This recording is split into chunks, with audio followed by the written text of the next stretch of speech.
hari bishasha ku nkuru yigeze kuvugwa ni radio BBC y'abongereza kubijanye n'inzu vyavugwa ko yiciwemwo abantu. Umushikirizamanza wa Republika Mushingantahe Sylvestre Nyandwi avuga ko hari umusore azwi ku izina rya Mugwaneza Patrick yiyemerera ko yarimwo mu bakoze irya Reresi. Reka twumvirize Sylvestre Nyandwi hamwe na Munyaneza Patrick yiyemerera icyaha. Hari kuri uyu wa 14 Ruhuma umwaka wa 2019 mu kiganiro n'abamenyesha makuru.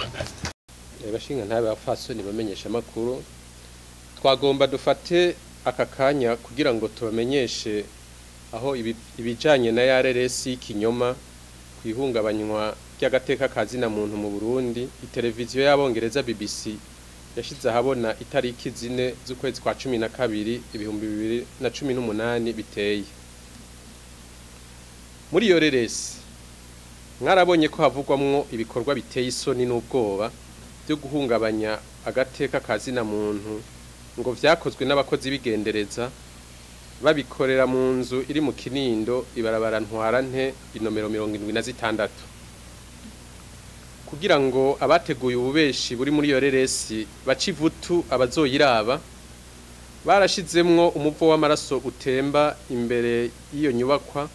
bakavuga rero ko yari amaraso y'abantu bahagandaguriwe. Mwitangazo twasomye imbere yanyu kuwa 12 Kigarama umwaka wa 2018 twari twararonsa akaryo ko kubeshuza twivuye inyuma ivyerekanwa muri iyo Reresi kuko bitigeze bibera muri iyo nyubakwa canke mu micungararo yayo. Na nyakubahwa umushikiranganje w'ubutungane gukingira iteka nitekane ry'igihugu no gushingura ikimangu ca leta yararonse akaryo ko kwishikira ahari iyo nzu ari kumwe n'abaserukira ibihugu vyabo hamwe n'amashirahamwe mpuzamakungu mu Burundi. Barumvirije umunywanyi w'idini rya Islam aho yababwiye ko amaraso agaragara muri iyo Reresi ari ay'impene yigeze kubaga ku munsi mukuru w'abayisilamu. Barahejeje baribonera bose ko ibiri muri iyo Reresi ari binyoma vy'ibihingurano. Ivyo rero bikaba bihejeje gutsimbatazwa n'ibivugwa nimwe mu nkozi z'ikibi zafashije mu guhingura iyo Reresi y'ikinyoma aho yiyemerera ko babikoze mu ntumbero yo gusibanganya ishusho ry'u Burundi no kwambika iceyi inzego z'umutekano zabwo. Iyo rero akaba aherutse guhagarikwa nawe yitwa Mugwaneza Patrick. Aremanga ibiri muri iyo Reresi akavuga ukuntu yateguwe igahingurwa akavuga nabo bayiteguranye hamwe n'ababafashije. Aravuga ko yateguriwe mu gihugu c'amahanga ndetse akanamenyesha uruhara yakinye aho yigize umukozi w'igendereza abandi nabo bakigira abapolisi. Mu byo yamenyesheje kandi ni uruhara rwagizwe n'umwe mu ndongozi z'amashirahamwe yigenga asanzwe aronderwa n'ubutungane kuvyo yakoze mu migumuko yo muri 2015 nawe akaba ari uwitwa Pacifique Ninahazwe. Uwo rero ngo niwe yafashije guhuza abamenyesha makuru ba BBC bahinguye ivyo binyoma hamwe n'ababikinye harimwo Mugwaneza Patrick. Uyu aranamenyesha ko amwe mu masanamu yerekanwa muri iyo Reresi y'ikinyoma yafatiwe mu Burundi ayandi nayo mu mahanga. Kubera ko igikorwa nk'ico gihanwa n'amategeko yo mu gitabo mpanavyaha c'u Burundi, Mugwaneza Patrick ariko arakurikiranwa n'ubutungane akazohanwa hisunzwe amategeko. Nabo abo bakoranye ico caha n'ababafashije bakazobandanya baronderwa kugira ngo nabo nyene bakurikiranwe. Murakoze. Jenetwe Mugwaneza Patrick amvuka mu ntara mu Kirundo komine Busoni. Muri iyo filme muri iyo documentaire yagaragaye kuri BBC Jeune nefite hore nk'umuntu yabaye mu deteni muri iryanzo mu Kinindo. Byagenze gute dusubira? Hama ari umugenzi wanje yahunze aza Kampala ndamwakira je nagiye ava yuko zijya evenement ziba zo kuri irya nzu hama ndamwakiriye niwe yigeze kubonana n'abantu muri Sheraton hama babonanye je naje amproposa yuko nshobora gukina role yuko nabaye mudetene muri irya nzu hakabona hari undi mugenzi wanje yitwa Jamari nawe amuha role yuko yabaye mu polisi yaracunze muri irya nzu hama akantorokana mvuye muri irya nzu hama BBC yaraje amenyesha amakuru ba BBC baje inshuro zibiri inshuro ya mbere twaridondoranye baratubaza uko byagenze mugabo bashi batubaza separema umwe wese ukwiwe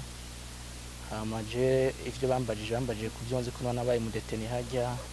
n'ukuntu nahavuye igihe nafatiwe n'uwafashe hama n'uwankuye hajya n'ukuntu nahavuye hama uwo mupolisi nawe urumva yarafite hore yiwe y'ivyo yabona byari hanze ukuntu yabona abantu baza kumbaza we yari n'umupolisi ko yarabaze n'amazina hama wundi yaduhaye hore we yakina hore yuko ari wahoze akorera iperereza hano iyo babizi ari we yamfashije kugira nsohoke hajya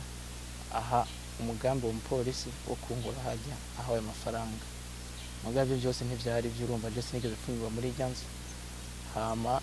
n'uwo mupolisi ntigeze aho umupolisi ari umuntu nawe nyene yari hajya Kampala we yagiye kuva 2010 nanje nagiye 2015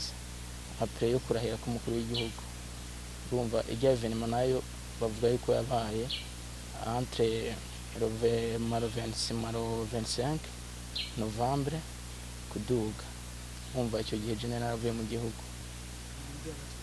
Jwa mpaye horo urumva n'uwo byito ko yari umuhansi ngaha yakorera iperereza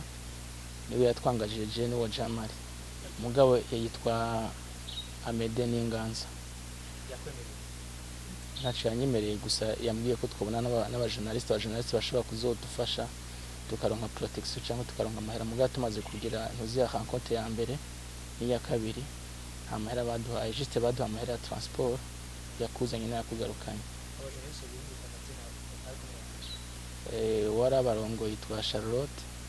undi nawe yitwa Modo ya mu France akazi undi nawe yari umuntu yari nk'umu interprete yari umu journaliste yitwa Eroge Wirikaneza biravuga yuko igice kimwe cy'irere cyakinwe mu Burundi ikindi hanze mbega ico kindi gice cyakinwe mu gihugu cyaha twebwe kubituraba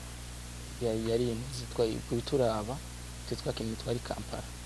bagera afata ubuce bucagenda baba baterateranye si kuvuga ngo ni ibintu byakiniwe ahantu hamwe ngo byose bagera afata ibintu bagenda baterateranye je nko kwituri ya kabiri baratubajije price ukuntu yari imeze nk'umuntu yari afungiwe ukuntu hari hameze numva icyo gihe bimwe narayibahaye kubera Amede we yarabize yari yambwiye ati price imeze gutya mugabo hari ibindi bambajije ari gushobora kwishura kubera nk'izo ndahafungirwa wewe yita ko yakoreye iperereza kumbwira ukuntu twahuye ukuntu yaje yambwiye ati uzovuga ko nazanye umuntu aje yafashwe amasha ndakubona umva sinzi ko yarahaze nuko atarahaze dusigurira ingene wafashwe wafatiwe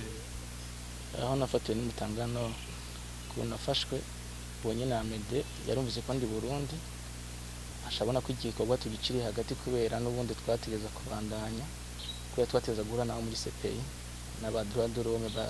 bajejwe enquête ku Burundi ariko abo bose je navuye tutabonanye kubera mbonye umuntu arabonye ko araye mahera ntaye hari ivyo bya protection nako ari inshira guteba ndabona kandi ko iyo praye inzu nayo nyene umwishi yari yananiye ndabona umenga ntibizoshika kure je ndarokira gato yandavamo hama mvuyemo yumvise ko ndi Burundi naje nkamubwiye yumvise ko ndi Burundi